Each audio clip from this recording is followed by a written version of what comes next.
in the internal affairs of other nations, to end the arms race, to reduce and eventually eliminate nuclear weapons, to seek justice for veterans and victims of war, to abolish war as an instrument of national policy. To achieve these goals, members of Veterans for Peace pledge to use nonviolent means and to maintain an organization that is both democratic and open, with the understanding that all members are trusted to act in the best interests of the group for the larger purpose of world peace.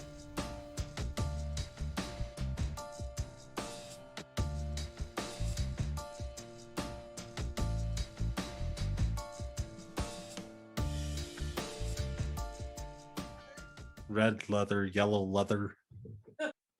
Let's go scrolling. Here we go.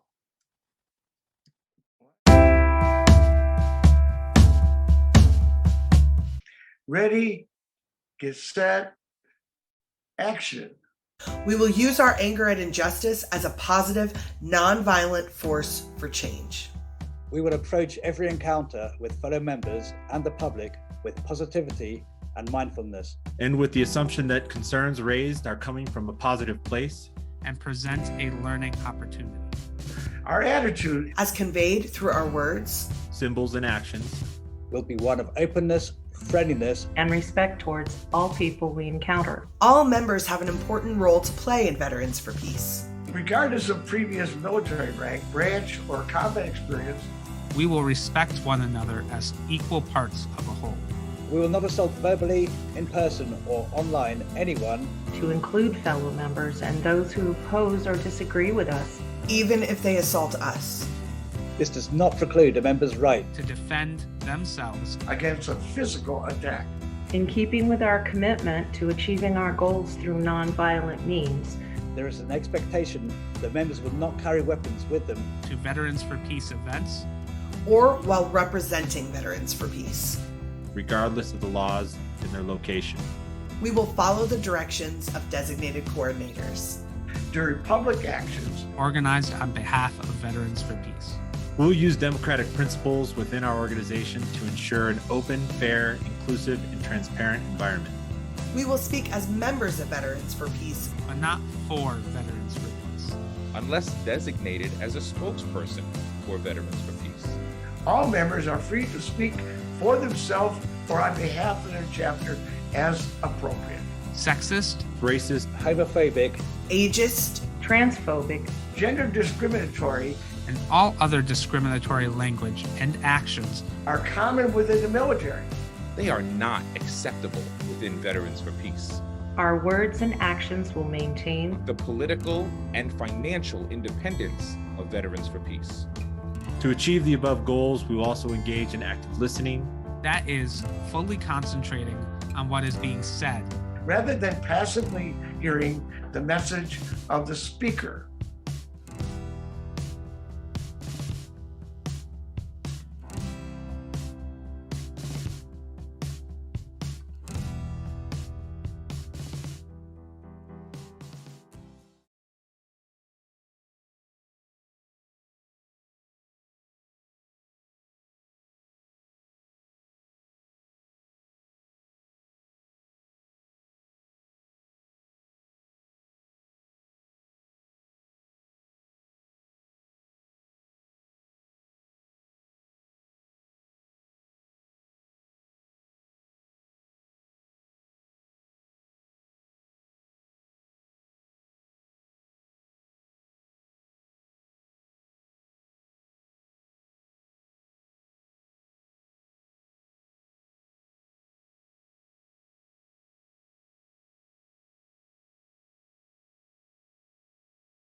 All right, action.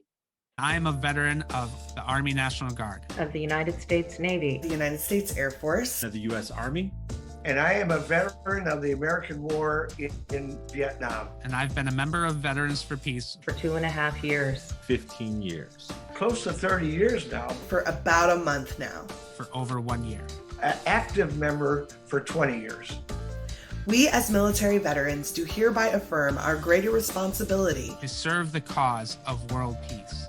To this end, we will work with others both nationally and internationally To increase public awareness of the causes and costs of war, to restrain our government From intervening overtly and covertly in the internal affairs of other nations, to end the arms race, to reduce and eventually eliminate nuclear weapons, to seek justice for veterans and victims of war, to abolish war as an instrument of national policy.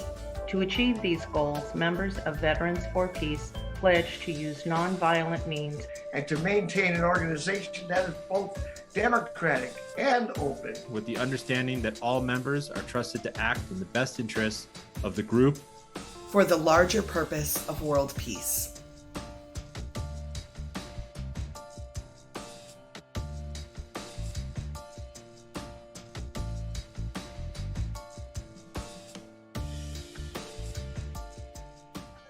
red leather, yellow leather.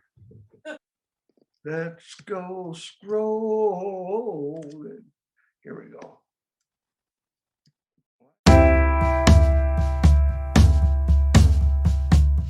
Ready, get set, action. We will use our anger at injustice as a positive, nonviolent force for change.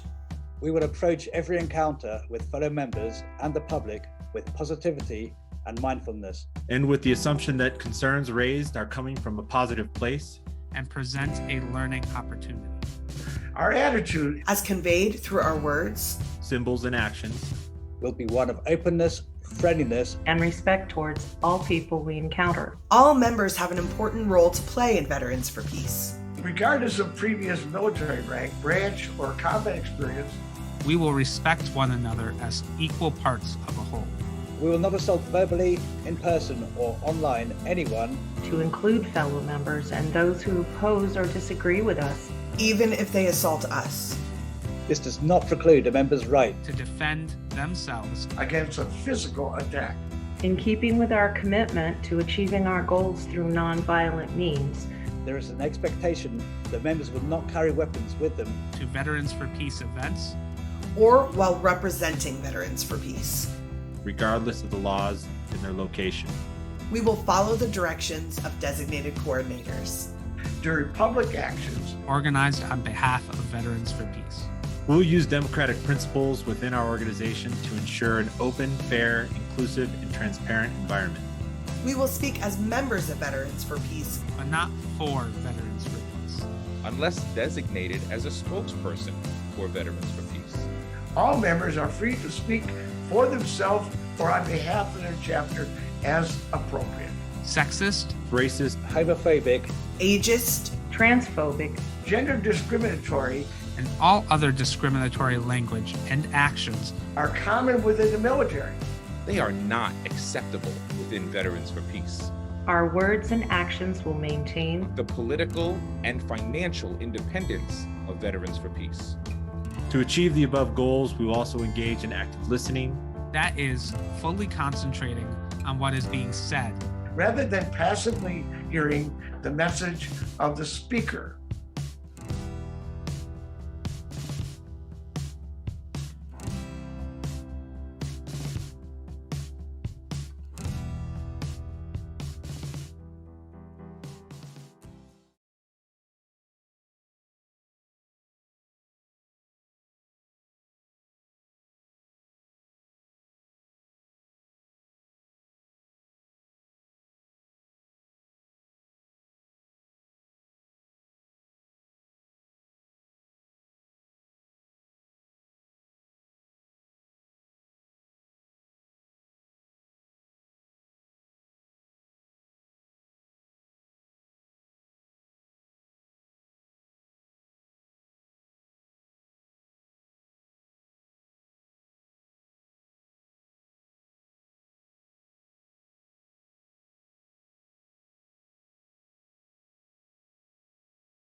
Hey, and welcome to Gamers for Peace, an initiative of Veterans for Peace. We are a group of anti-war veterans and allies who are speaking out against military recruitment to kids in gaming and streaming. This is our weekly Rocket League team practice, and as a team, we demonstrate good sportsmanship in online gameplay. We create inclusive gaming and streaming environments, and we have open discussions about the realities of military recruiting, service, and war. My name is Pistons. I'm the Rocket League coach and a Veterans for Peace associate member.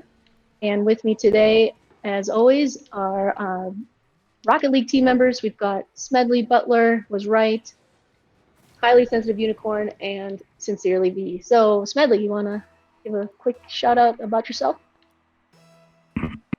Sure. So my name is Smedley Butler is right. Here in Twitch and on our Discord, and I'm a member of Veterans for Peace, and I'm a Marine Corps veteran, and Rocket League team member. Awesome. Unicorn?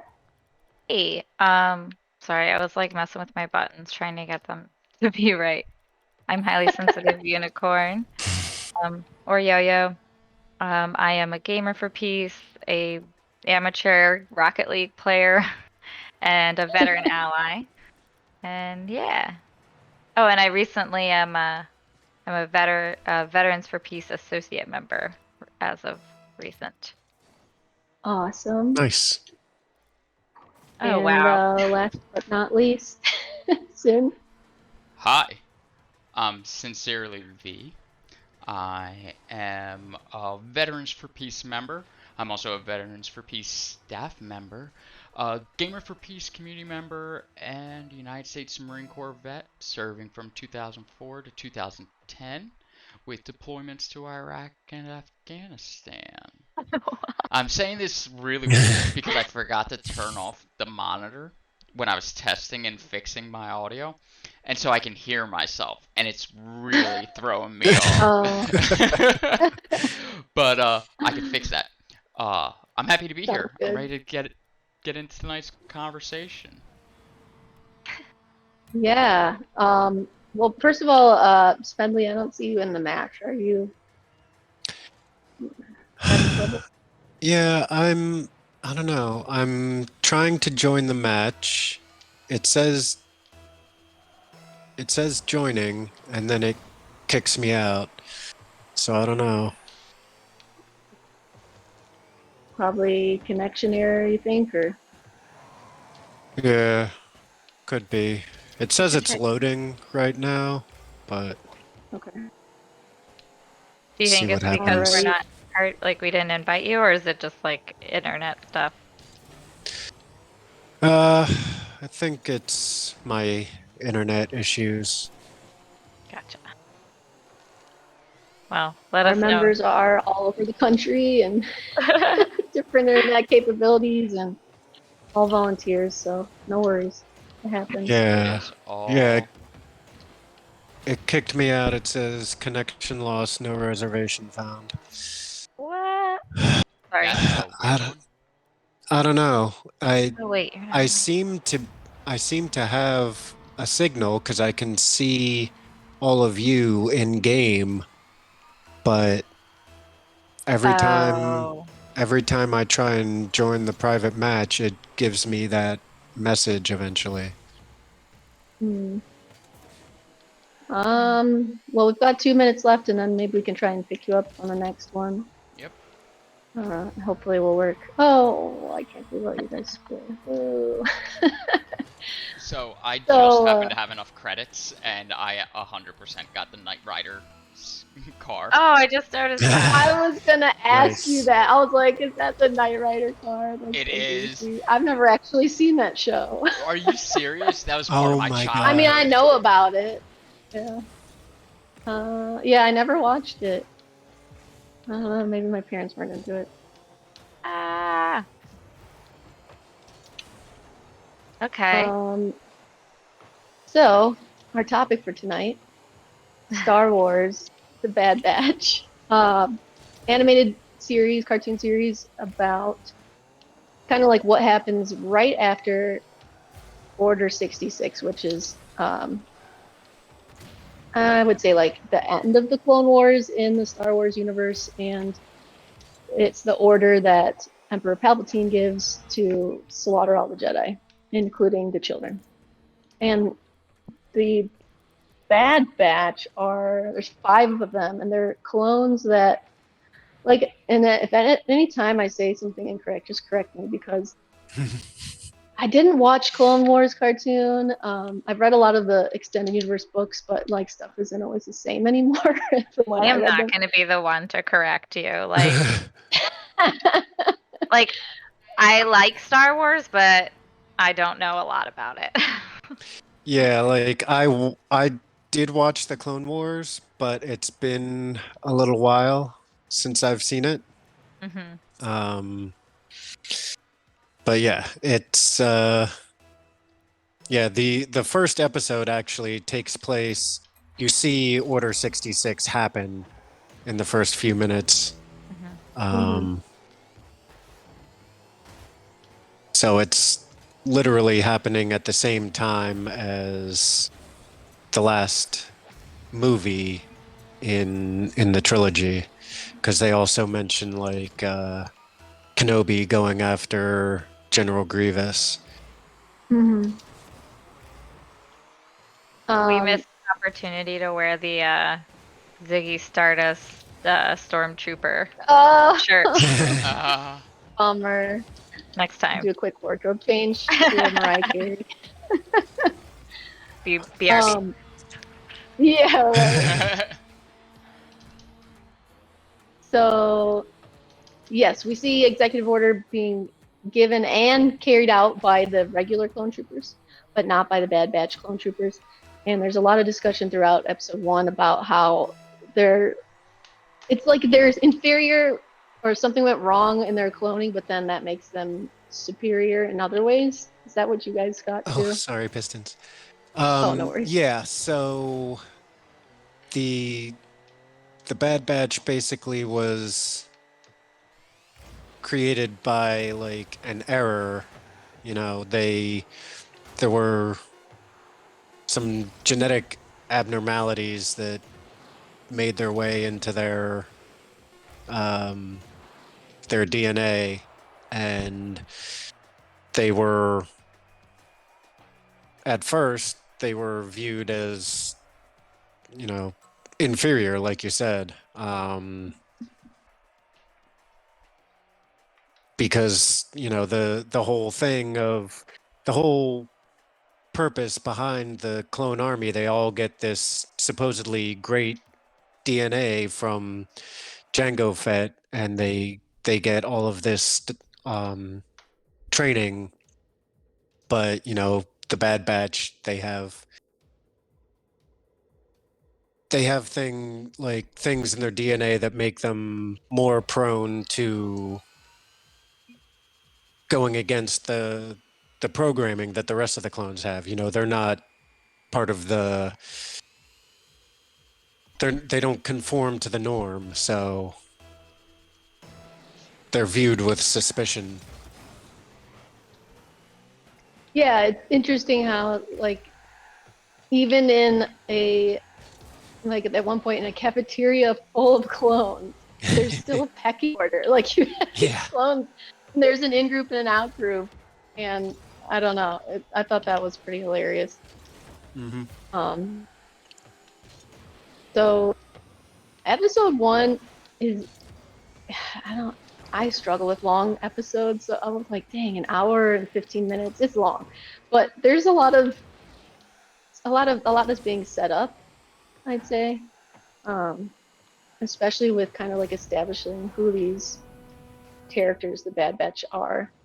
I don't know what you all think about each Bad Batch character, like if they are intended to represent a certain like archetype of soldier, or what do y'all think about that? So my understanding of the Bad Batch is that, you know, they, as the Comonans were like experimenting and enhancing with each generation and iteration of the clones, they were enhancing their abilities. Eventually that created defects, and those defects were geared in each one towards a specific skill set, and then the Kimonans took those defects and really enhanced them, made them really strong as an experiment to be like, oh, we're as an improvement on the clones. And since the clones do have different MOSs and there's different jobs, like you have comms, you have tech, you have a sniper, you have all these various positions, like Wrecker is kind of a sapper, gunner type character, so on and so forth, that fill these different roles of stormtroopers through their job training, and they're enhanced through their genetics. They kind of went and explained that these enhancements, these defections that became enhancements, are augmentations of the things that make them really capable in their jobs. Wrecker's raw strength and size in comparison to the other people. So he's a heavy gunner and a explosives expert. And I think, as we'll probably get into, a lot of it ends up being not just physical enhancements, but also mental enhancements to perform the specific roles and able to actually take advantage of those physical enhancements for the jobs. Like Hunter has increased reflexes and perception, but he also has an increased intelligence and tactical mind to be able to utilize that hyper awareness and physical capabilities. And I have more thoughts about this, but I'm going to save these thoughts when we start getting into the specific characters and some of the scenes that I want to go talk about them as we get into like Crosshair and his inevitable betrayal. I think we should have said spoiler alert. Yes. Well, So there is a content warning down at the bottom of the screen. We have our bases. There is. Okay. Yeah. But there are spoilers, just like we always spoil everything on Gamers for Peace, because we can't have nice things when the military is involved. Just be always spoiler alert all the time. Pretty much. So before we keep going, Smedley, I saw that the game is saying that you're in here, even though you're not able to join. So what I'm gonna do is I've created a party and I invited you all. Okay. Then... Yeah, I saw that, and I'm in the party with Yo-Yo, but I don't see anyone else yet. Okay. Then there's a minute 50 left in this. Once we leave, I'll close the private match and we'll restart it. Okay. I meant to do that before we started this round. That was my fault. Alright, so beyond spoilers, I think there was a lot that came to mind when watching this first episode, and it became a really... I could see the military parallels that the Star Wars universe is attempting to point out in this. So I'll wait for more prompts before I continue. What? No, we don't have to wait for prompts for it. Well, I don't know. My thoughts aren't nearly as together as everybody else's, and so it's easier for me to work off prompts. Okay, I can do that. No worries. Is there any more backstory do we need first? Okay, what is with the creepy children? I mean, the kids creep me out. I don't understand it. I mean, I guess it's probably like they're trying to make a cartoon that also appeals to adults and kids, but I do not like that Caleb voice is like a man. His face is a little boy, like. And I don't know what that Omega kid hanging out with 5 clones who are all men. Well, Omega is a clone. Yeah. I know, but she's like she's a child though.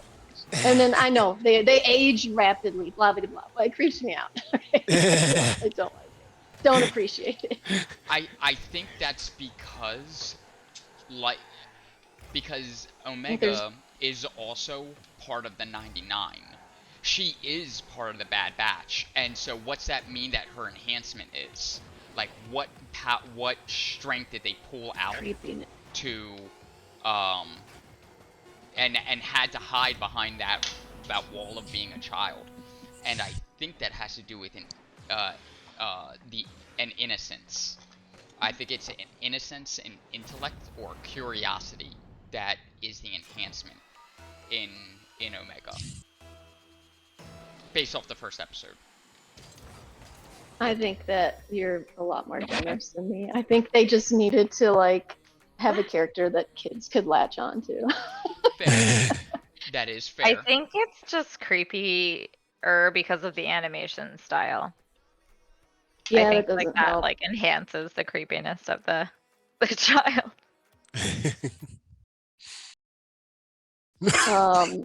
Yeah. And I'm guessing that Caleb's gonna pop up sometime later on. He pops up. I mean, he's the main character in Jedi Fallen Order, so the video game. No, okay. You can laugh at me if you want. No, Caleb is actually, he turns out to be a different character in a different Star Wars show. He changes his name. But isn't he the one from the Fallen Order? No, Fallen That Order, guy's name. I forget the Another name. K sounding name. Yeah, I forget the name of the character from Fallen Order now, but he had a different Jedi Master. No, Caleb from Bad Batch. Spoiler. Stop listening if you don't want to know about other Star Wars shows. But he turns out to be Kanan Jarrus from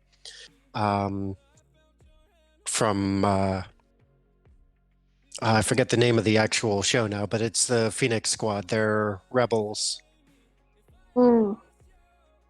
Oh no. Sorry to interrupt, Smelly. You were in the party, but then you're not there anymore. Yeah, and now I see an invite from Sin. It's the same party. So, okay. Now you're there. Yay. Cool. All right. Sorry to interrupt. Oh, no worries. You were going on about the other Star Wars show? Sorry. Yeah, he's no, I was just saying, like, Caleb from this first episode, he turns out to be a character in a different Star Wars show. And now it's telling me I don't have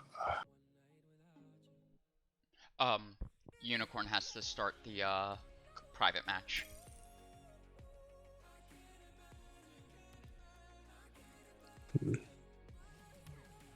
So there are.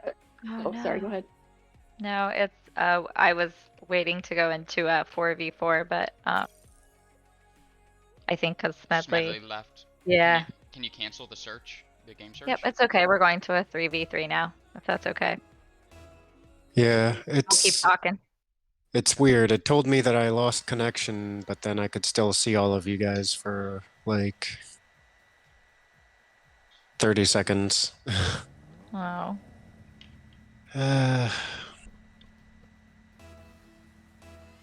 So there's a couple themes that I saw in the show, and honestly, they're themes throughout Star Wars in general. One is like building an army. You have well, he's not Grand Moff Tarkin yet. What is he? Colonel, Admiral? Admiral Tarkin? I Tarkin. don't remember. They call him Admiral, yeah. Yeah. So he's talking to the Kaminoans about the clone army, and he's talking about how it would be a lot cheaper to use. What does he say? A conscription army. I was like, he uses yeah. the word conscription, but I forget like what word he used after conscription, which is just a fancy, less harsh way to say drafted. Yeah.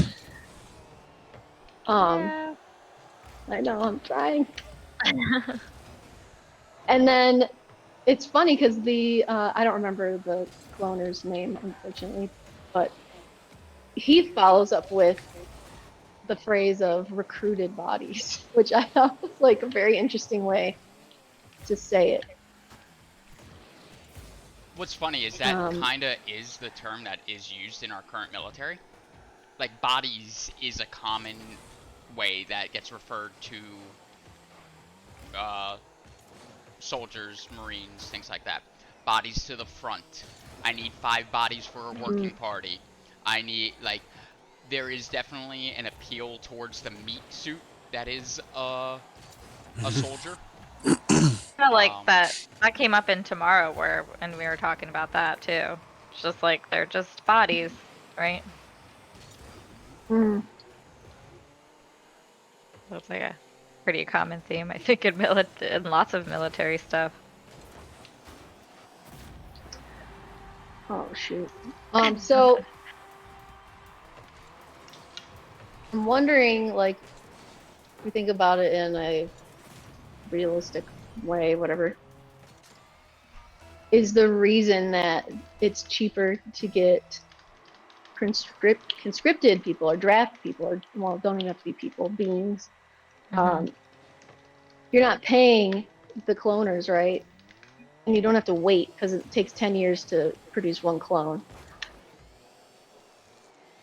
And I don't know, like, if anyone else had any feelings about just that conversation. I thought that conversation was so good. Like, that to me was like, okay, this cartoon is for adults, but then you have the creepy children that's like, oh, then let's bring in the kids. Yeah, that whole scene was very much, you know, a politician talking to a military contractor today. Like, you know, of course the Kaminoans are gonna be pushing for the clones. You know, you need our clones. They're the best. They've got all this special training and, you know, this great DNA. And, you know, Tarkin is just concerned with, like, the bottom line. And really, I was thinking about it, you know, Tarkin, you know, like we were just saying, he just wants bodies. That's all it is. Like, you know, when you get into the Empire, you know, everybody's basically like cannon fodder. You know, they just try and overwhelm the enemy with numbers, because everybody's expendable. Right. And why bother with all this expensive training and the expensive DNA if everybody can be thrown away? Yeah, it definitely shows like what kind of war he's envisioning. Yeah.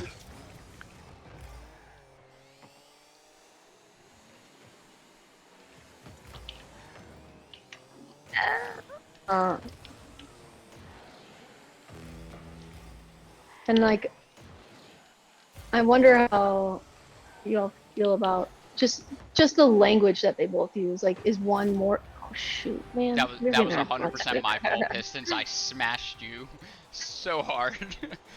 I feel like I've been bumping into people too, and like, that's not helpful. It's so hard to like think about Star Wars and play this game. Oh, like I'm trying to read my notes. That's my problem. Like, what did I want to say about this? Oh yeah, what's the dynamic of one alien race cloning another for a war? Like, yeah, it's such an interesting conversation in this because it's like neither one of them like is a good option, right? Yeah. Right. I mean, in the larger context of the Clone War, like the background to the creation of the army, you know, it was paid for. They tell Oh you my god. they tell you in um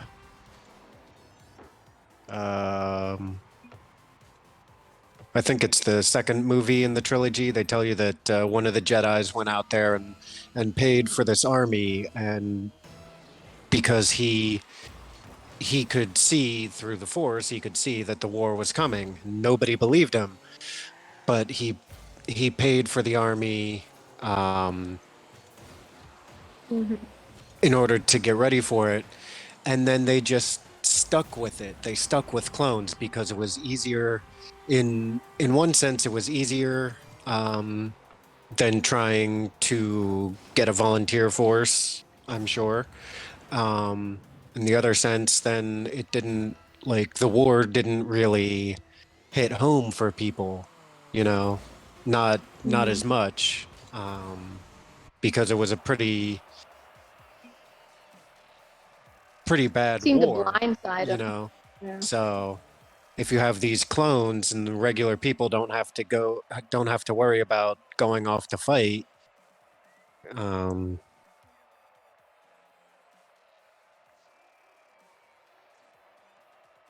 Um, real quick, were you able to get connected again?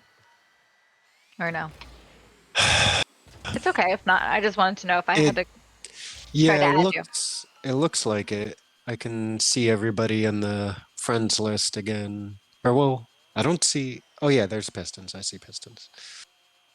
Yeah, so I'm connected again, but who knows how long it'll last. Okay, well, we just Unfortunately. started another game, so we'll just see how it goes from here. Um, I had a point to make, but I forgot what we were talking about because I was trying to make sure I. Yeah, no problem. We're talking about like, okay, the Kaminoans either Oh, they right. chose to clone humans or they were directed by Sifo Dyas to do it. I don't know which it is. Yeah, I find this I mean, theme comes up a lot in like sci-fi, um, like fiction in general, like just um when there's like these like powerful armies trying to take over. Like I'm thinking of like the Hunger Games because I was just like reading that, and there's like a similar like we need like there's like always like a war. It's just like always ongoing, and there's like these bizarre ways about like why the war came to be and why bodies are here. We like just we use bodies for we make them for the war. That's never ending. Mhm. Like that's the whole purpose of making these bodies, whether they're like robots or clones or poor people, it's just like farming of humans just for a Mhm. war, just to be in a state of war all the time. Kind of thing. Like that's the means to the end is war. It's very like that's what I see a lot in like these kinds of movies. Yeah, Or that's interesting that you say farming, yeah, because I wonder, like, I mean, they're just cloners.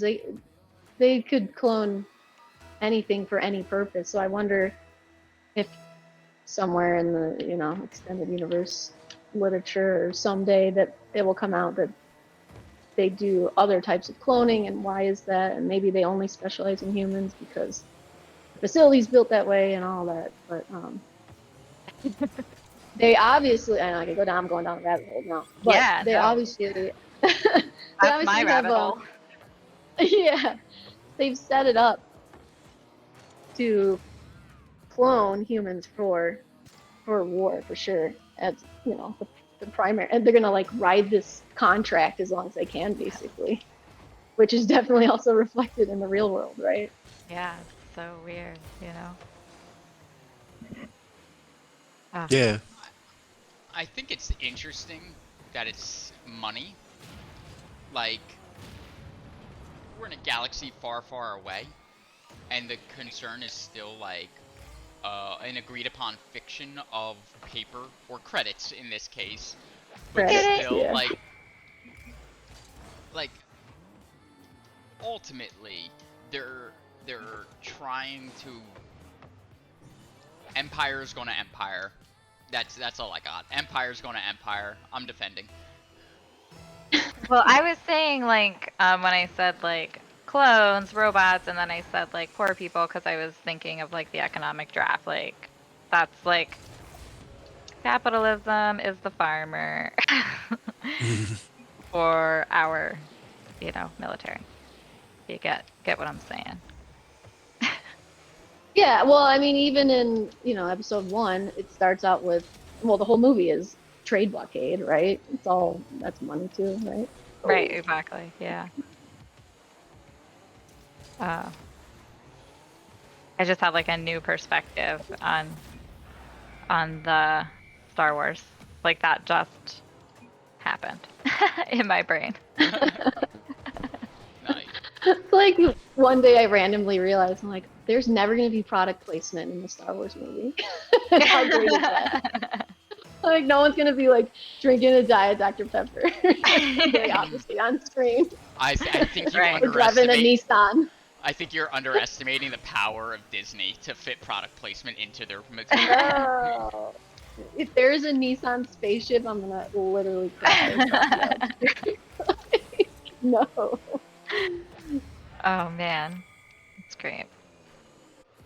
Yeah, it took me a second to get into this Bad Batch show actually.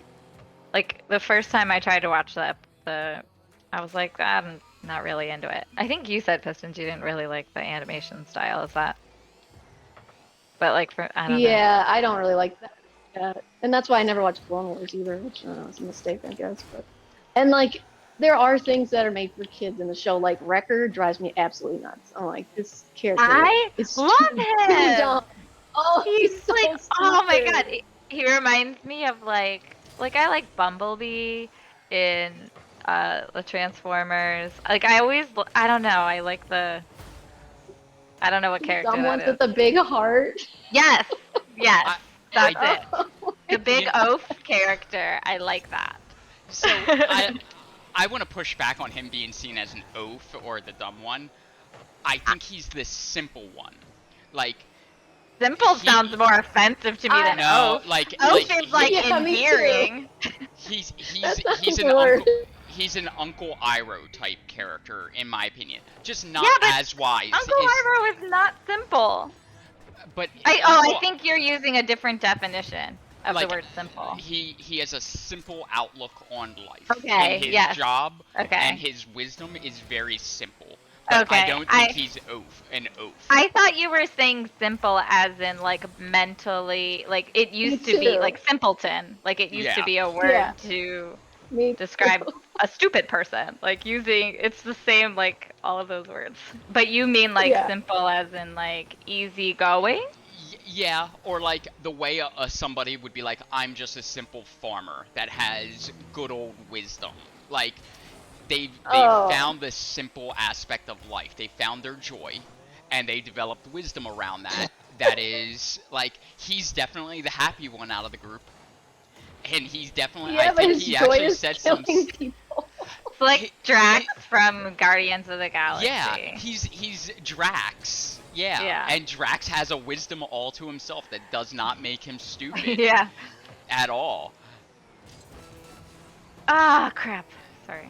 But that's neither here nor there, because that's the mind of a sapper. If it can't be blown up, or like, you go through it because that's the easiest way to do it, and it's the most fun, and that's what I'm good at, and I'm gonna stick with what I'm good at.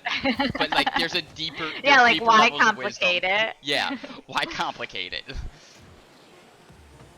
Yeah. I think you're very generous. That's a very nice interpretation. You can have a different favorite character. Yes. That's okay. Yes. Oh no, I just mean I do think he's stupid. Okay, so what was the point you were gonna make Moon- about him?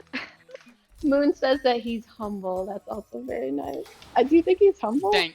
Thank you, Moon. Thank you, Moon. I appreciate you coming in with the humble remark that yes. All right, Seems like they're all humble except for what's his face? What's the Tech character name? Is his name Tech?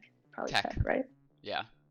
It seems like they're all pretty humble except for Tech, who is definitely not humble. Talked about how smart he is all the time. I mean, it is his enhancement, and within a level of intelligence becomes a level of cockiness.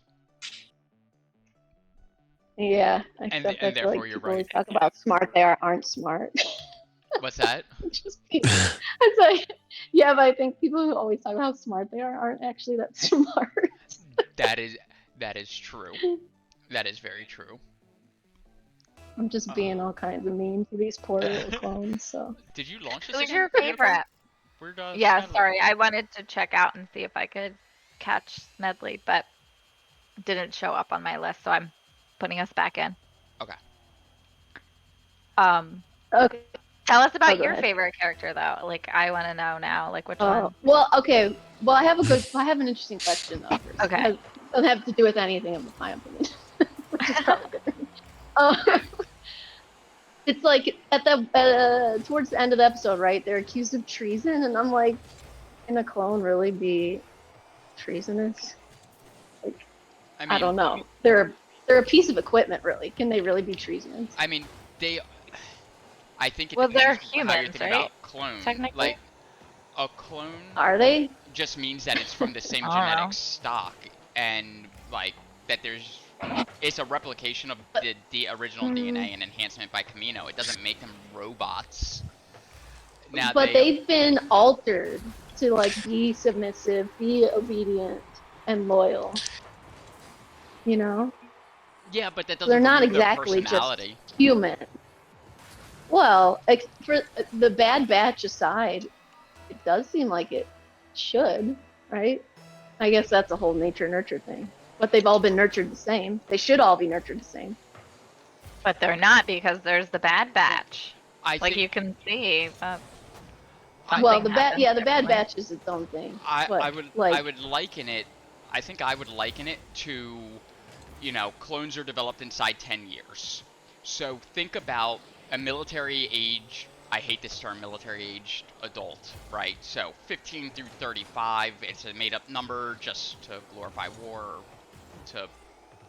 to manufacture consent to target individuals.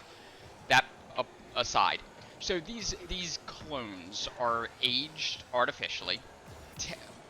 Within 10 years, they look to be late 20s, early 30s. I don't know how old Django's optimum age is, right? Think about all the conditioning that a 25-year-old raised in a entirely militarized society would have, and condense that inside of 10 years. That conditioning, that nurture, that's being programmed and subconsciously put into these clones during their growth period of 10 years is the same things that we talk about every single episode on every single stream that we do of how American society has created this militarization and all of that. So these guys, these clones, are just predisposed and have 30 years of American militarism and military glorification, military tactics, military training compressed inside of 10 years and optimized by the Kamonans, who are essentially DIs, right, in this sense, right? Before they get into the actual service. So I don't think that removes the personality. I think that's why you still see conflicts between the units, and why otherism and the Bad Batch gets otherized, and there's a pecking order and all of this, because esprit de corps and unit pride still occurs in the modern military. That's why we have challenge coins as an outgrowth of that. That's why there's unit games and competitions between various units for their job, for different things, on base, off base. You hear about Big Red 1 from the Marine Corps and other military units, and their history and their awards, mucks and pucks, presidential unit citations and commendations and all that. That is all just getting compressed into the training period of these clones. So I think that's to call them robots, or like to try to distinguish them as something separate from just an enhanced military adult that has compressed training and behavioral reinforcement. Like, all they did is like CBT these guys, cognitive behavioral therapy these guys, to be perfect soldiers. And when that CBT produced genetic deviation, the Kimonans amplified those genetic deviations to reinforce the programming. And that's how we got the Bad Batch, the 99. If that makes sense. But the difference is they're not living outside in society though. They live their whole lives there in the facility until they go to the field, which changes a lot. Oh god, I can't believe we missed that. Which changes a lot, you know. Yeah, I'm not gonna lie. I didn't know how the clones came to be. Like, I didn't know. Did you if see they were, like, born in test episode tubes, 2? or if they are babies first, or if they come existing as grown adults? No, they showed them. Well, they showed them in. I can't. Hold on. Oh, sorry for swearing. They show them in like babies in tubes in episode 1 of this show. Yeah. But in okay. I didn't. Attack of the Clones, one of the prequel movies, they show like, you know, Kenobi goes and visits the facility basically, and they show just rows of kids studying, and then they show like rows of the same person, Jango Fett, eating in a mess hall. Sorry. And the planet itself is pretty hospitable to humans for sure. Oh my god, why I can't know we're not doing so good. So like I said earlier, I know like all the pop culture like stuff references to Star Wars, but I haven't like seen them all like all the way through. Like I usually like never finish a whole one in one sitting, and I like get up and like go to the bathroom and stuff because like I don't know, it's just like I know I've seen them all. I just haven't. I probably missed that whole scene. I'm not gonna lie. I like it. There's nothing wrong with it. It's just that for some reason I can't pay attention long enough for Star Wars movies. Some of them are not paced well, but that's a whole nother discussion. I know. Don't Well, even I don't head know. off for saying that. Like. No. I agree with you. Like, you know, but like I don't know. I don't think they are human, so I don't really know if they. I don't think they could be tried for treason or considered to be treasonous. Maybe the Bad Batch. Oh, I'm glad you remember where that started, because I didn't. I mean, why couldn't anything that defies its programming and defies its master be considered treasonous? Like, anything that does. Doesn't it? If a computer defies it, then it's just buggy, and you fix it. But they're not treason computers, is they're a organic loaded matter term. with brains. But like, treason is like a loaded term. With you have to like make a decision to be treasonous. Do you? I thought treason was just something that the state, the oppressor, the person in power determines is treasonous. I don't know. It sounds like we have to look up the definition. Right? Like, it sounds like semantics right now. Maybe. I mean, you can level treason against anybody. Like, if you're in power, right? If you're the state of sincerelydom, sincerely stand. Okay, here we go. We're now in sincerely stand. Sincerely stand. In sincerely stand, as if I am in sincerely stand, and I'm the emperor, or I'm the person that has ultimate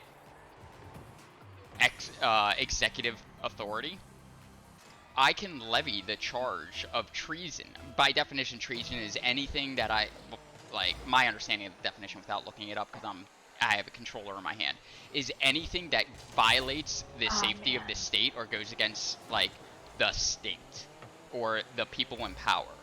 and because of that, like, it doesn't. You could, if I said that washing dishes a certain way offended me and was potentially making the safe unsafe or was against the law of the state, and it threatened sincerely Stan's sovereignty and ability to defend itself and its people, then I could say that washing the dishes the way that you did is treasonous and trump up charges.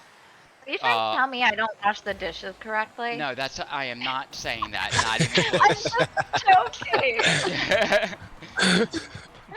but like, anything could be like us playing this game, right? And talking about drawing the comparison between the military and the military representation in Star Wars Bad Batch, and saying and pointing out that it and speaking out against the militarization of the United States and its population.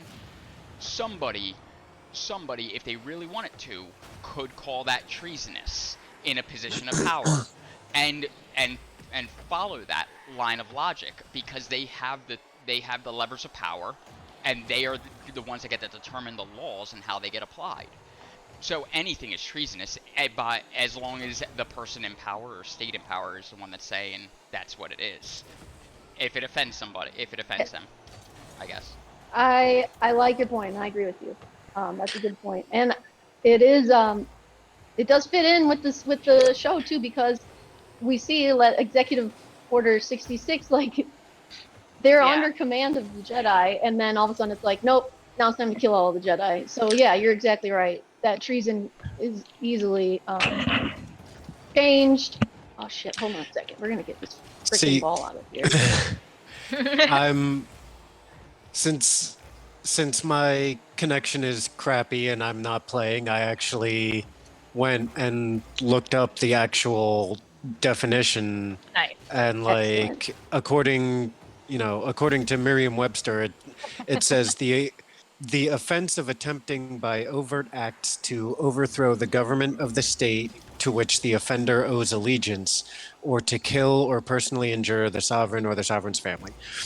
So that actually, looking at first, before I looked up the definition, I thought, well, yeah, of course they can commit treason. But looking at the definition, it raises an interesting point.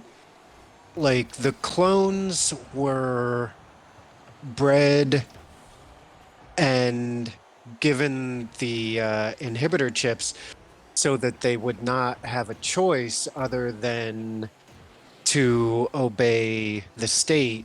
So they didn't actually have a choice. The majority of the clones didn't have a choice when it comes to giving their allegiance to the Republic or the Empire. So the Bad Batch, like, they're the only one. Some of the only clones. There's a few others from the Clone Wars series that don't have. Cody, right? They don't have that programming. Yeah, there's like Commander Rex.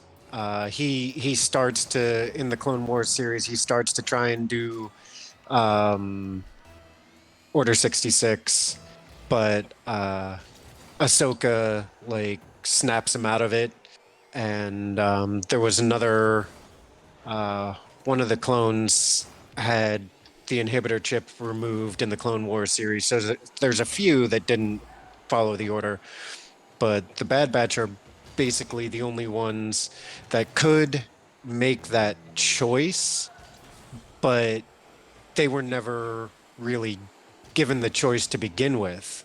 So it's questionable whether they actually owe their allegiance to the Republic or the Empire.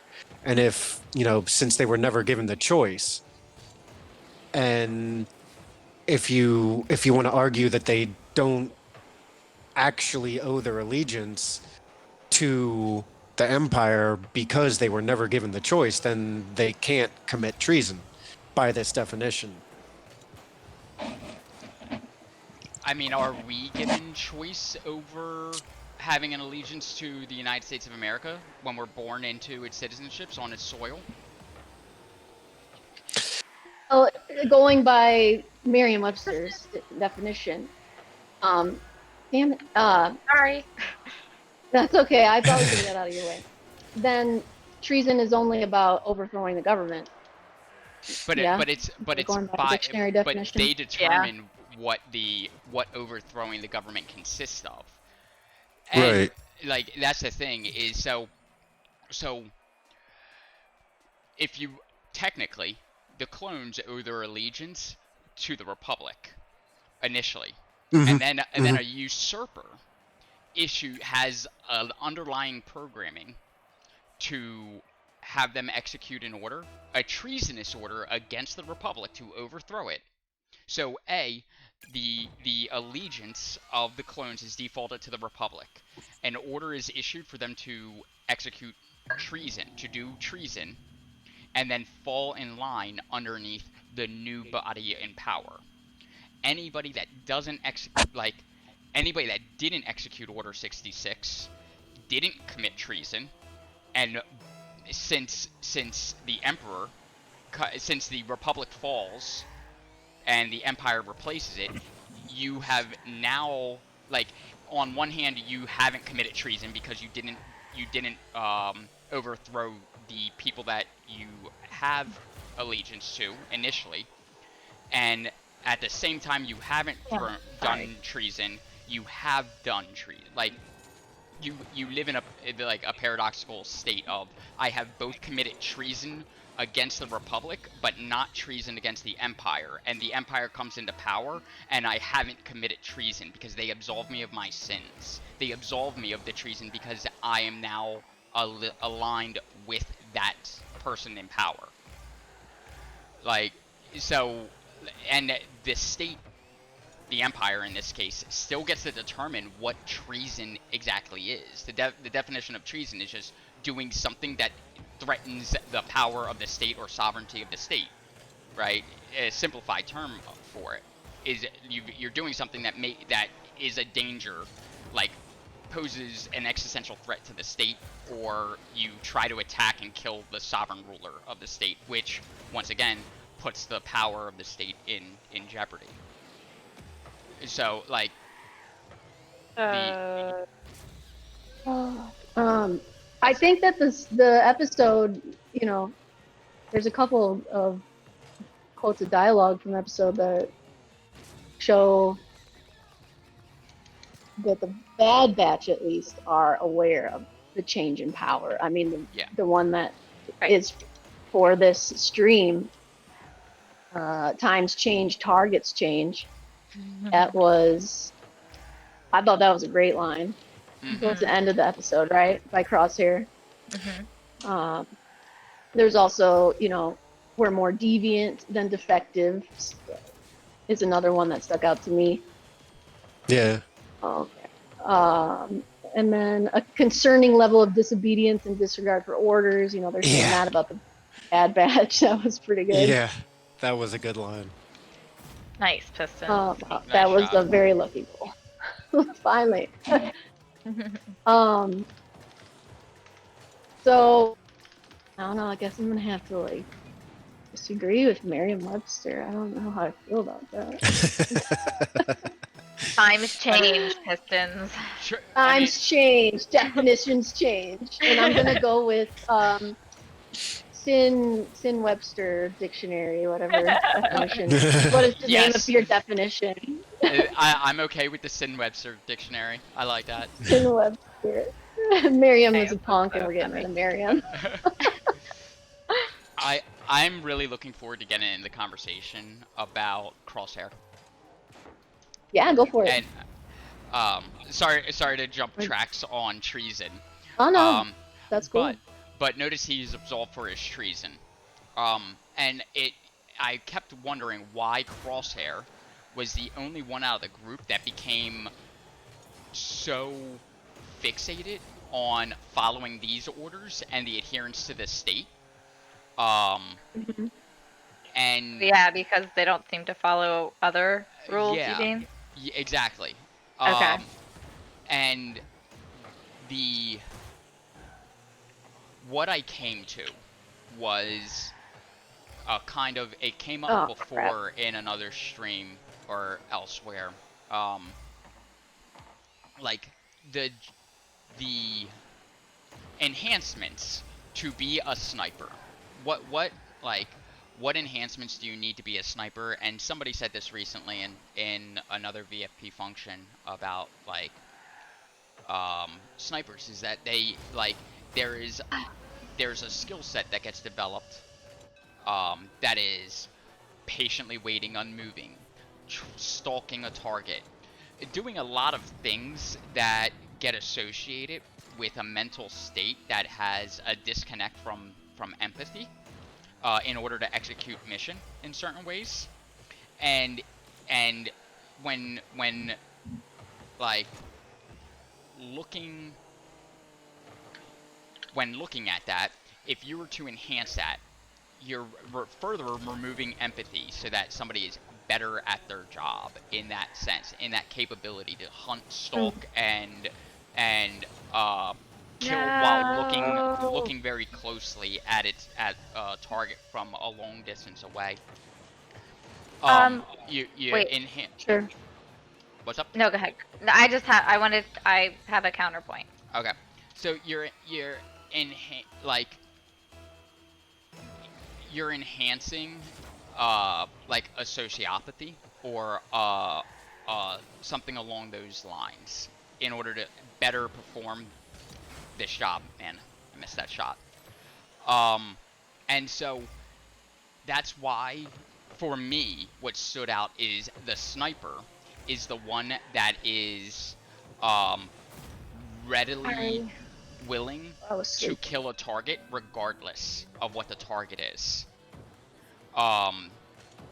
Because that would be the enhancement that is one of the enhancements that's needed, is the mental capability to go along with that job, to be that perfect at that job. No, So not with a clone. Maybe a person. So I think what we don't have in the show, it sounds like they execute all of the missions that they're given. They just do them in an unorthodox way. It doesn't sound like we're not given any indication that they are defectors in any way. It's just that they're a little bit weird, and they just do things differently. So it makes sense to me that Crosshair is wait, we have to do this thing, because it's an order, just like all their other missions were orders too. But why didn't that happen to everybody else, the other 4? Well, I think they that's do. The point. Yeah, go ahead. They amp up his in his chip or whatever. If you remember. But they have to amp up a behavior. They have to amp up something that's it's the already chip. there. No, they amp up the chip that they put. But even before they amped up the chip, he still was the only one out of that group. Yeah. That wanted to commit violence he against wasn't a kid. to the. Kid, every single person that he saw through his sights, if he had an order to kill it, he was willing to kill it. It didn't matter if they were a child or not. That's why he went after Caleb so much, and why he was so pissed off at Hunter for not completing the mission. That's why he filed the report that Caleb wasn't confirmed dead and had escaped. So I think what we're seeing is that the other ones are the more weird ones, and that Crosshair is more in line with. It's just that it's like all of any other stormtrooper in any other Star Wars movie that leaves the Empire and fights for the Resistance. It's because they at some point meet people and develop empathy and somehow override their training. So if anything, Crosshair is the normal one in this scenario, right? I like how I like how they have that detail where he wears his helmet and keeps his helmet on more than any other character or any other Bad Batch clone. kind of showing like he is more clone than the other Bad Batch Right. characters. Yeah, I was just comparing it to like the other Star Wars, movies that I've seen where like the most recent ones where I'm really bad at remembering the character's name, but the one guy who in the most recent who's like the main The one guy. yeah the main guy in like the newest ones along next to the love interest. Oh my god, I can't believe I missed that. Kylo Ren's sister. I missed Oh, too. Kylo Ren. Oh god. Okay. Kylo Ren. Yeah, but not Kylo Ren. The other You're thinking of main Finn. character. Finn, yes, Finn. Finn? The Yeah. stormtrooper? The former stormtrooper? Yeah. Okay, yeah. Yeah. So I was saying, like, it's sort of like all of the stormtroopers follow the orders, but like the ones who don't are like Finn or like the Bad Batch dudes who are just like have empathy or are more human. The difference between Finn and the clones, though, is that Finn's not a clone. He's a conscripted body. Oh, okay. My Right. bad. See, there we go. But I do think that shows my ignorance. What the F? I can't believe I saved that one and missed the other one. But I'm pretty sure that he's taken as a child, right? Finn. I think I think all stormtroopers are taken as a child at that point. So yeah. But I could be wrong. Okay, my point is moot. My apologies. What else about Crosshair did you want to talk about? That was my Oh my big thing God. is that like the reason that okay, so why isn't it Tech that's the more hard line willing to follow the mission, or why isn't Hunter and Crosshair's the one that's like, no, don't do this? Why is it the sniper that has this very like a job that has this role and these tendencies, and these clones are enhanced to perform these jobs very specifically better than even other clones. Like, they are mentally and physically enhanced to perform their job, their very specific roles. And his role is that of a sniper. I'm gonna say because. Oh, hold on. Oh, fuck. I'm swearing a lot today. I'm sorry. They're like to be. So Hunter's the leader, basically, right? He's like the squad leader. So you have to be pretty smart to be a squad leader, I would think. And Tech is stated genius of the group, and so I do think that you have to be able to, especially if you're already altered to like make you more loyal or follow orders or whatever, you'd have to have a little more intelligence to be able to decide not to follow those orders. So it would be a detriment if your sniper thought more about what they were doing, which I think is your point. I think snipers are very smart people. They have like. I'm not saying like I'm not talking about real people right now. I don't want anyone to get offended. Yeah, but I mean, talking about clones. Like the job of a sniper is not like a. It's not. There's a skill set and an intelligence that goes into like having that job that is very similar to that of Hunter, right? Situational awareness, tactical choices, like all the things that make Hunter great at his job are the same skill sets that Crosshair has, except Crosshair does it with a long rifle and Hunter does it with dual pistols and a knife.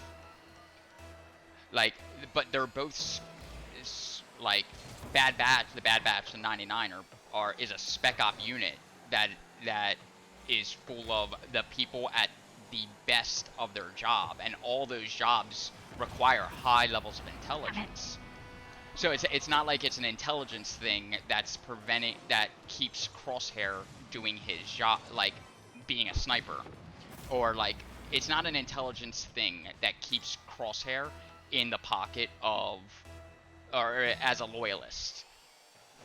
It's a I think willingness you're both and saying emphasis on wanting to wanting to shoot things, like to perform the duties of sniping something, and like that's what they turned up in the inhibitor chip inhibits the free will, but it wasn't that the inhibitor chip wasn't working before, like differently than it was in any of the other Bad Batch people. It's that his mind was already predisposed to wanting to do this job. Oh, I barely missed that air shot.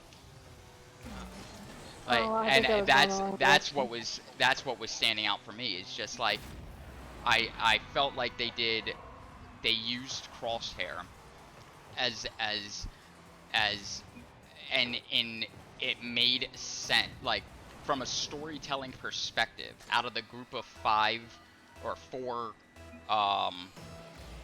Bad Batchers, one of which is a clone that was injured, and that's why his inhibitor chip doesn't work, and he became better at his job, right?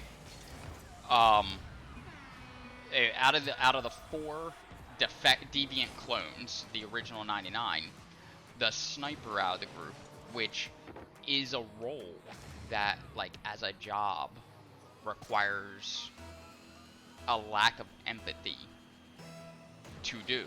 In that sense, like it requires a different way of thinking until something else proves otherwise. Like that makes the logical sense from a representative standpoint as to who you would have be that foil, the heel out of the group, right? He's the one with the bad attitude. It's not like he's a loyalist, a happy-go-lucky loyalist. He's a loyalist that is angry and has a sour attitude. And I just think I think that is part of the enhancement that he's gone through in order to be the best at his job. In the unit. Oh, sorry, Pistons. No worries. But I mean, I just it's come up from conversation, like there's members of VFP that are snipers that I've talked about various things, and there's been conversations that are had about like that job and the things that go into that job, right? You know, and there are snipers that have moved towards anti-war positions because of that, like that situation, and then becoming aware of what exactly, like the moral injury that occurs out of being a sniper, right?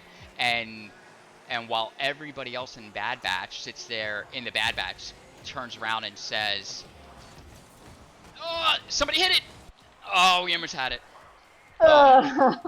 Everybody else in Bad Batch recognizes the moral dilemma of all of a sudden targeting civilians. Well, why doesn't the sniper have an issue targeting civilians? Before going into before getting his inhibitor chip enhanced in order to quash the little bit of hesitancy he's had. Like, he had a small amount of hesitancy. That's why he didn't just turn around and betray Hunter on the spot and things like that. He's still following orders. He's still loyal to his unit and questioning what's going on in a small sense. And then the inhibitor chip pushes that down, but they didn't change his enhancements anymore. They didn't make him more sociopathic or unempathetic. He already is, and that's why he's so good at his role. He's dispassionate, I guess I should say, not unempathetic. But and I don't know. I think that that explosion was cool and made me sad. I'm defending. I want a cool goal thing, but I think we can buy those. I'm not in goal. Oh, I left goal. Of course. Oh, that was cool too. Get How- them as drops. Also, I think prizes. Oh, really? I don't know that one.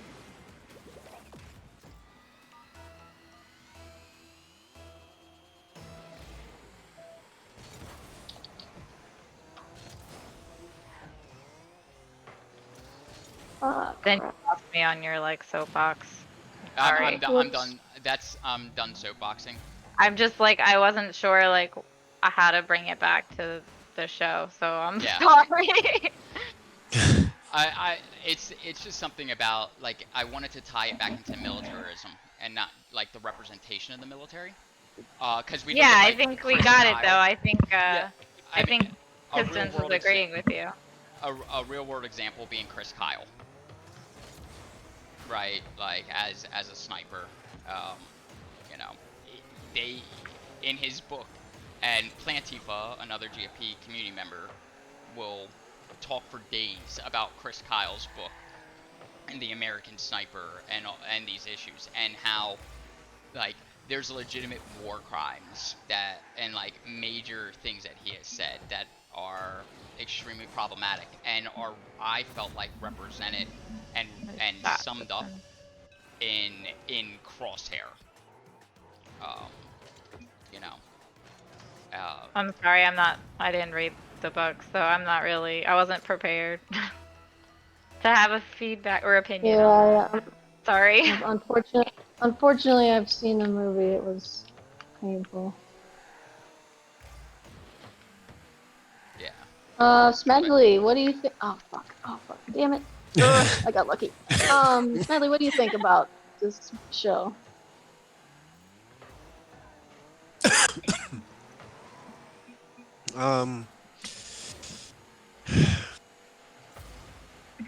I think Oh, come on. I think it's like a good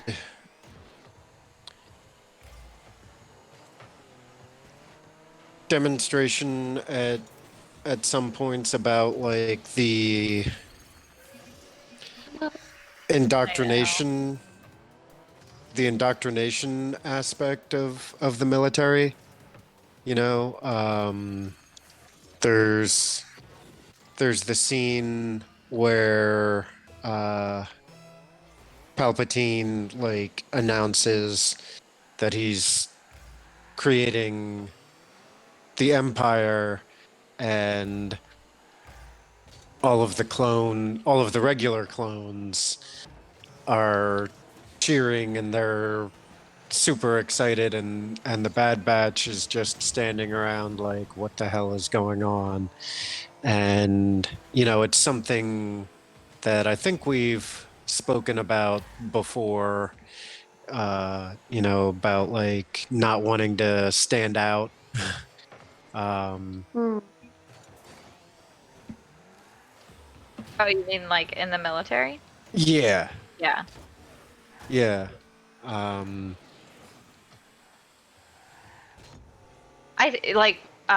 You mean so like you don't get like picked on or like noticed by, but I think the Bad Batch, they purposely do things to stick out, or right? Don't you think? Yeah, they're pretty proud. When Yeah.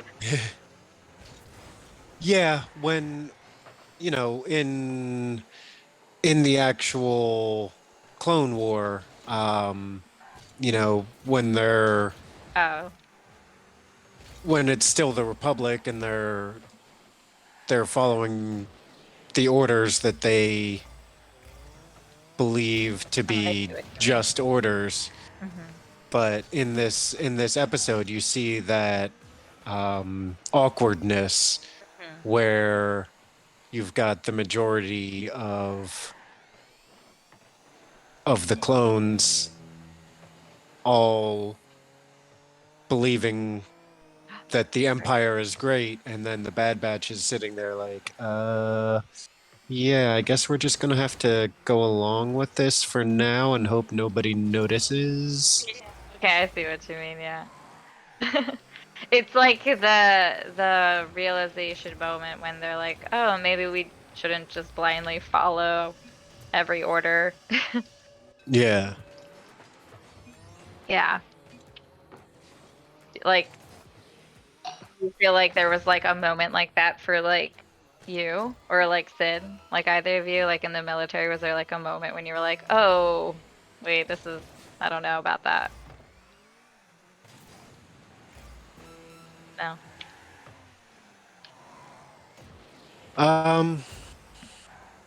I mean, yeah, I never really Or you faced just, any I was gonna say, or moments were like you just that, I don't never think. on, you were never on board to begin with. It was just kind of like begrudgingly.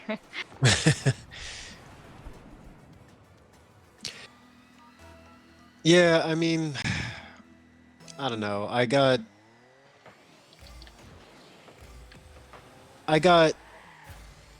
into I got into it for a while there. I like drank the Kool-Aid, as they say, for a little while, but I was also I never really had any like really big crisis of conscience moments. You know, I was in Iraq once, but um there was nothing really going on when we were there. And then my I'm second out of it. deployment, what's that? Oh, you're Oh, I'm out of the net. Sorry. sorry. Um yeah, and then like my second deployment was nothing, you know, it was just going around to different ports with the Navy. So I mean, there weren't really any kind of moral, like huge moral dilemmas for me where that really came up. Yeah. Um, I mean, it was, I guess there was a little bit like a low level day to day kind of thing. Sorry. No, it's my Where, fault. Sorry. No worries.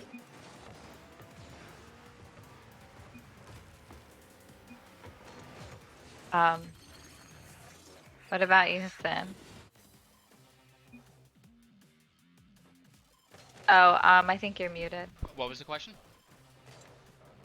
Like, did you have a moment when, like the Bad Batch, when they just like decide they're like, oh, I'm not gonna, maybe we shouldn't just follow these orders? Like a realization of like the Empire's not always right kind of thing. Like Hey, the can Bad we Batch. play drop zone before we start another match? What was that? Yeah. Is that Can we play drop zone in the special modes? Yeah, I don't know yeah? what it is, but I'll find it. And go ahead, Sin. Um, trying to think. I mean, It was like a slow, gradual but change. I mean, I don't know. Like, I think there. I think the those moments occurred for me when in conversation and not so much in the moment. They came like after the fact or in conversation in theater or with civilians after the fact in home stateside where there'd just be conversations about why are local nationals doing this, why are insurgents doing this, insert various like racist term that gets used to describe it in those conversations, right?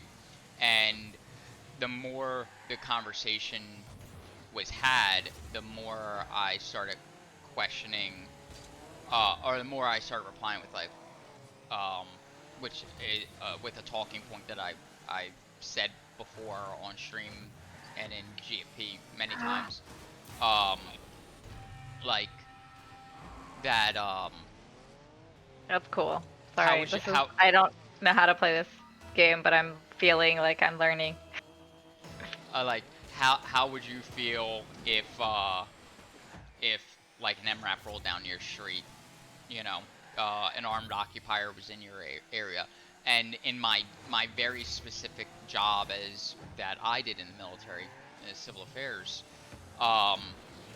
it very much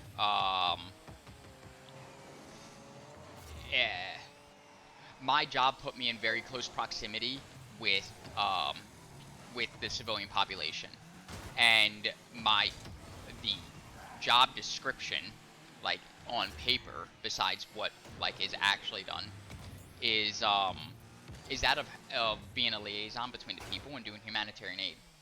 So when you approach military operations from that viewpoint, and you're trying to like do those things and do that job in the military, I think you start pointing things out to your compatriots, or things start looking odd early on, because there's a very big conflict when you start going, well, aren't we doing violence against these people? And if we're doing violence, how are we like doing humanitarian aid? Like, you start realizing that I wouldn't want a military force, an occupying force, rolling down my street and kicking down my neighbor's door. So the whole thing becomes problematic in that sense.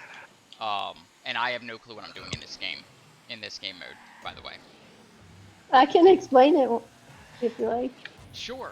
Yes. Okay, so you are trying to light up the tiles. The tiles, once they are hit by the ball twice, will create a hole, and that's the goal. Okay, so now there's a giant hole right here, right? And it's gonna fall through. So the strategy really is to keep the ball off of your side as much as possible. Okay. And if it's on your side, keep it in the air, because then it won't do damage. And I don't know, does that help? Yes, it did. So, Okay. Sin, my computer crashed while you were giving your spiel to the person I asked, so I apologize. I don't have a follow-up, but can we fall through the holes? No, he can't Okay. fall through the hole. That's good to know. I've been avoiding them because I thought we would. No, you won't fall through. No. This is very complicated. It seems like it, but then really it's just a lot of running around really fast with boost and trying to hit the ball or keep the ball on your side, or away from your side, I mean. I forget what color I am often when we're not on the same team. Yeah, it's hard. I was doing that in the last match. I kept thinking that we were blue. I just realized Pistons wasn't on our team. I just realized we're playing against bots also. So. Yeah, well, it's like just me and you right now. I think in a bunch of bots. I just opened up your entire map. What you gonna do? I'm gonna try hard to keep it on that side. No. Uh-oh. Shit. What else about Bad Batch? Shit. Oh, did I lose audio? No, you're there. Hello? Okay. I'm just concentrating on making the ball glow my color. Uh-oh. That's a goal. What do you think, That's a Smudgy? goal. Nope. Ah! So angry. I have the angers.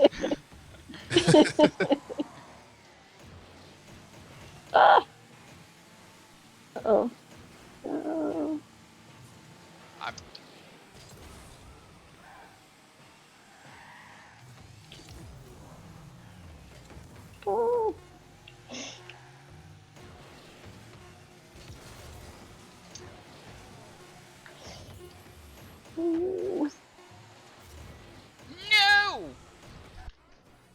Nice. Ooh, that was a close game. It was. Game. It definitely was. Me and my bots. Yes, Pacifist War Vet, it is hard to drive and talk at the same time. That is why it is never advisable to be on your cell phone or texting and driving. We are proponents of not doing that here. So, and while cams are down for just a moment. Oh, can I do a quick? Quick what? I think I can do something. I'm doing a cool tech thing, cause like somehow I'm not set up for this. Never mind. Nope. Well, any more that we want to talk about with episode 1? Do you think that we should cover more than one episode at one time? I think going forward, probably, because this was like an hour-long episode. Mm-hmm. So this one having its own thing made a lot of sense.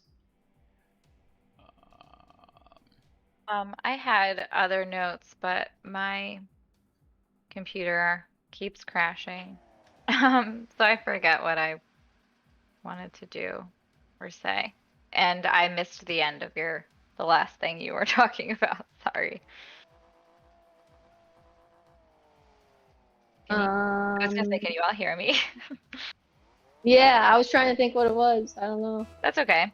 Did you have other notes, Piston? No, I mean, what about? No, I'm good. I mean, I'll be honest. I'm not my favorite show, but I can. No. You know, I do think there's stuff to. No, because I don't know. You know, I'm all. Wait, I think you skipped over the question I asked you earlier about which one was your favorite in the Bad Batch. You just you don't like any of them. I don't know. I mean, I guess Echo is the least annoying because he's a robot. So, that's my jam Are right you there. a robot? Maybe. Just tell did me you say input, which one output. was your That's all I care about. Um, I thought Crosshairs. Or It maybe sounded Hunter? like No. they were Or making Wrecker. a good case for Crosshair. Crosshair is, I feel, is one of the best representations of a military loyalist, of a military member that has not questioned the morality, like that doesn't even bother with the morality thing, which is a type of military service member. There is that person in units sometimes. I felt like that was there, but I appreciate it. I like Wrecker. I like the simple, humble. I like Wrecker a lot too. It's like I always go for that character in these types of movies, so they're just so lovable. Yeah. Oh, I hit it too hard. yeah, you did. I got lucky. I never really like Hunter's character. I do like Hunter. I like that. I like that kind of character usually. Yeah, you know, like the tortured leader. Oh, it's the weight of the world on their shoulders. Very melodramatic, like a Jon Snow kind of character. Yeah, I'm not a big fan of those characters usually. I'm like the oh mopey come ones. on, like get over yourself. Or like Sorry, Mal Kristen. from Firefly. Yeah. I like I love Mal. Mal's awesome. And Hunter's character kind of looks like him too. Yeah. I mean, It kind of looks like Aragorn too. Mal is good, but you know, I do like Jane Kaylee. Cobb. I do like Jane. I do like Do Jane. you know what the chain of command is? It's the go run chain. I beat you with it, so you understand I'm in command. No. Yeah. No. Oh, damn it. Wait, that was my goal. I forgot color of it. Wait, is it my goal? No, I since think me and you so. are on a team, by the way. Yeah, I'm by myself. Oh, we are? Yeah. I put us in a Oh. 3v3 so we could all be on the same team, but So then, for some change- reason. So hit start, change team, and go to. No, it's okay. I'm gonna win. Oh, are you? Oh, God.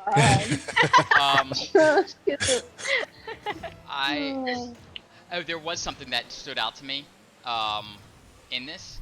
There's in the scene where the Bad Batch is being tested. Uh-huh. They Sorry. they say remember.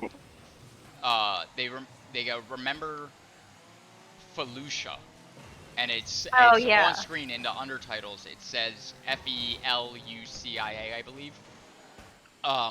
But in the voice dialogue, it sounds very much like Fallujah, like as in the city. That the like a very questionable military campaign.